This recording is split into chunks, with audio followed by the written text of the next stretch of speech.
Welcome to another installment of the Special Educator Program. Our motto here is critical thinking with a twist.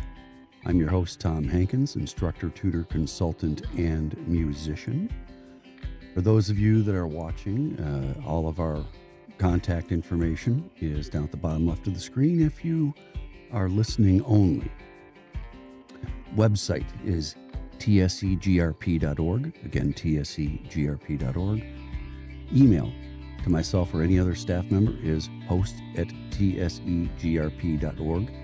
Again, host@tsegrp.org.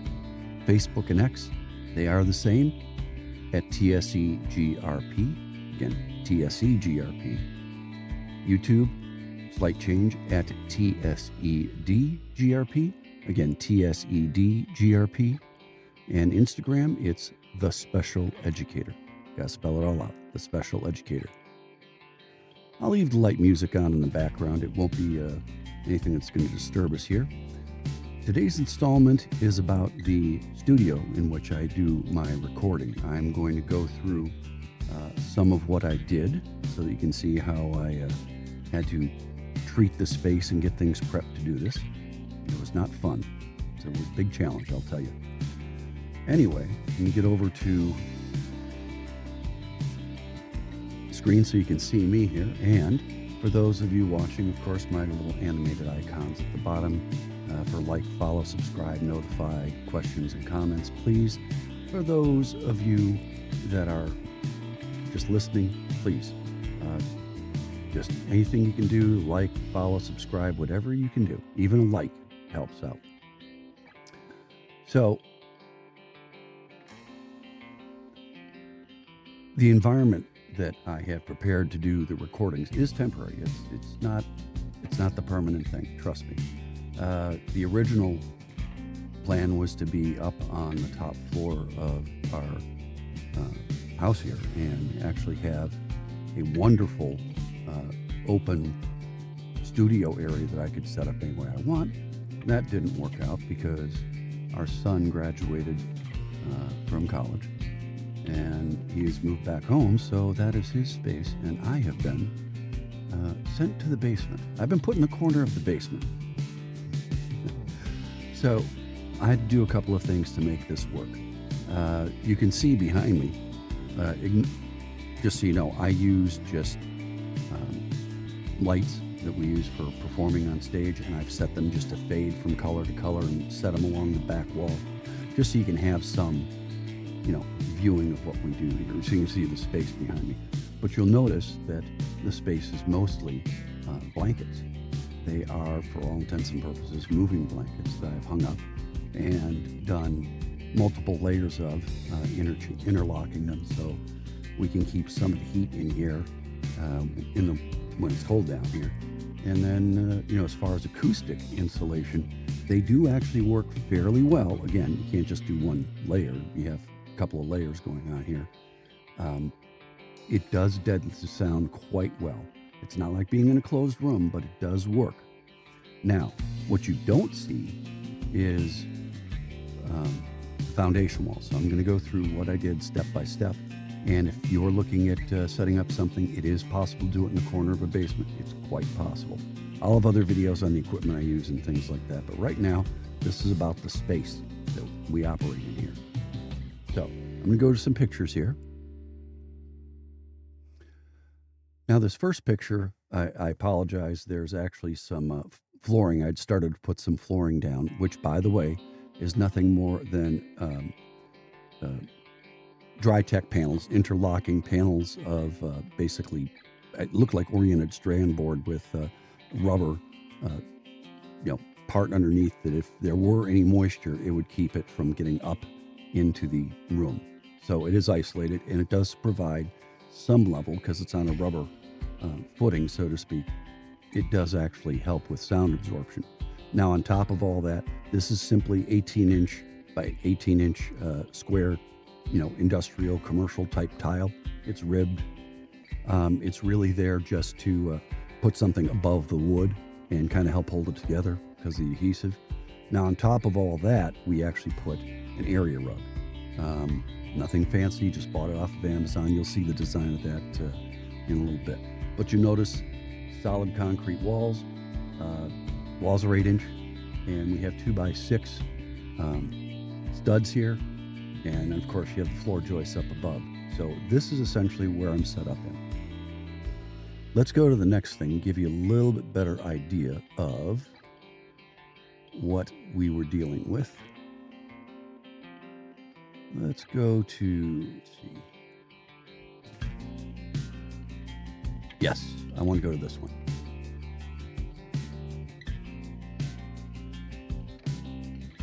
Okay, so this next one is more of a close-up. And what I want you to notice, if you can, down here at the bottom right, some dark staining. We're going to get to that here in a moment because what we actually had was rodent infestation. There was fecal matter, there was urine, there was blood, because they had some nesting spots. And I'm going to let you know that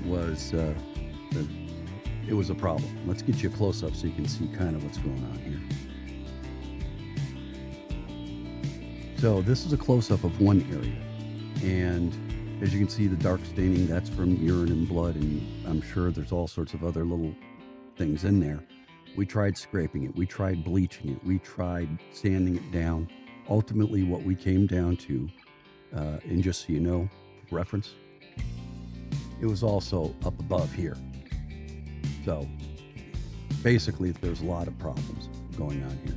Ultimately, what we did, and from my past experience in environmental consulting as an asbestos remediation consultant, I decided to take a little trick from my past. We call it encapsulation. Now you can see here some of the blankets hanging up. I had already started to kind of cordon things off to keep any dust and contaminants down, and I was starting to move stuff out here. But if you look, there's some panels that are kind of flat in appearance, and at least 2 here that are darker and glossier. I did 2 applications. The first one was a spray application on the spots that were the worst. Knowing that the spray soaks in better, I started with that, and then I finished it off with roll-on application of the liquid. Just took cans of it and rolled it on. I'm letting you know that there is an odor to it. I do recommend having it in a ventilated area, just for practicality. But we ultimately got that done. Once that was done, the next step we went to was starting to insulate. So you can see, of course, everything here is already coated, and we put R21 rated mineral wool batting. It's actually a DuPont Thermofiber product all around. These are R21, so they're 5.5 inches thick, and then up above, this orange foam that we are starting to spray in is fire block foam. Just letting you know, it was a long and hard process just to get to that point. So when you're all said and done, what you end up with is all that there. We then treated it with, if you can see, this is foil, both sides. There's 2 layers of foil with foam in between it. It's not thick. Just goes on there, acts both as a radiation barrier for heat, a little bit of sound and insulation from the foam, and a little bit of a vapor barrier protection there. So we did all of that. And you'll also notice down here, we're putting these like 1x3 stringers up there. Now those are glued on with construction adhesive, and those are only temporary. You can pull them off at any time. If you want to take a closer look at that particular setup, we can get into that at another time. Once that was on, our next situation involved closing off that foil.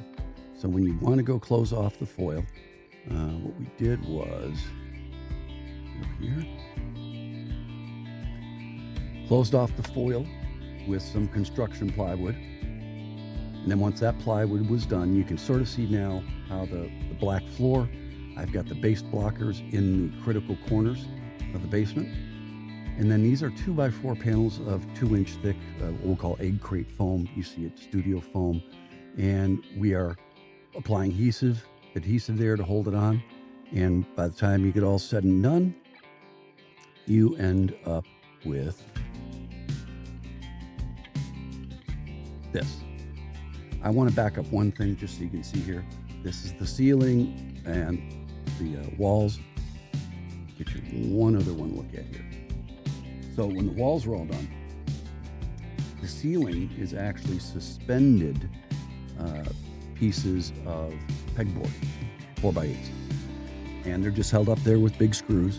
And above that, between that and the floor joists, and the floor joists also have thermofiber batting up in there, we put a bunch of padding and anything we could to help absorb sound.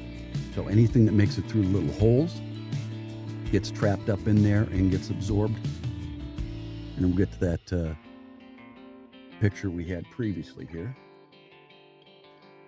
Then what you do is you simply glue, and a couple of things you see is not just there. I had to put some staples up to keep it because it kind of has a mind of its own every now and then. But you essentially end up with a entire ceiling with the egg crate, walls, same thing, and of course the base blockers. And then, so that is one side wall and one main wall. And then everything else that you have is of course the blankets that I put up. In the corner of the studio, I put in, I ordered one, but it's basically its own enclosed recording vocal booth. It's open on one end, so it's a 2x4 by 8 foot. And when it's set up, it has its own set of blankets. It has its own lighting in there, and you can see the exterior blankets. There's a couple of layers, as you can see. Like I said, you've got to interlace the layers, and then the vocal booth has its own blankets and roof, and you can see all the insulation in there. I even put more in there when it was all said and done. So when you get down to it, there's one other part that you can't see. I'll put this here. In front of me, here, so this is where I sit and I do my work. In front of me, I have what we'll call diffraction panels. Now, they are also on pegboard, and they are semi-soft. They're not the rigid plastic ones. They're kind of like a felt material, a hard felt material. So behind that is, of course, the egg crate stuff. And that becomes a multi-layer refractive and dampening device. Works very, very well, actually.